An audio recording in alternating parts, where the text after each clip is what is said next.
Dalam rangka memperingati Hari Tani Nasional ke-62 tahun, ratusan petani yang tergabung dalam Serikat Petani Indonesia Cabang Pasaman Barat, menggelar aksi damai di depan kantor Bupati Pasaman Barat Senin siang. Dengan membawa beberapa atribut, seperti bendera dan spanduk bertuliskan tuntutan, massa mendesak pemerintah Pasaman Barat, supaya segera menyelesaikan konflik lahan dan melaksanakan reforma agraria sesuai Perpres Nomor 86, tentang reforma agraria.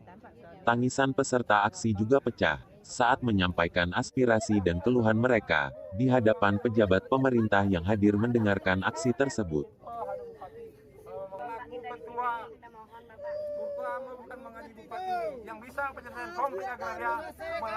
Ketua SPI Pasaman Barat Januardi menyampaikan, saat sekarang ini masih banyak persoalan lahan yang masih bergejolak di Pasaman Barat, umumnya konflik antara para petani dengan perusahaan perkebunan kelapa sawit.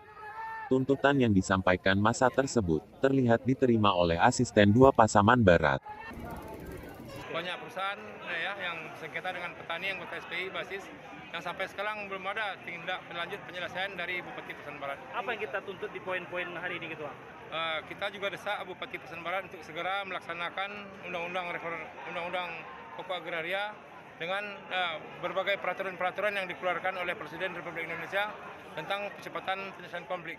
Bahkan sekarang ada Bupati punya kebijakan dalam rangka penyelesaian konflik agraria, Bupati sebagai ketua tim gugus tugas reforma agraria, maka setiap konflik akan diselesaikan oleh tim gugus tugas reforma agraria.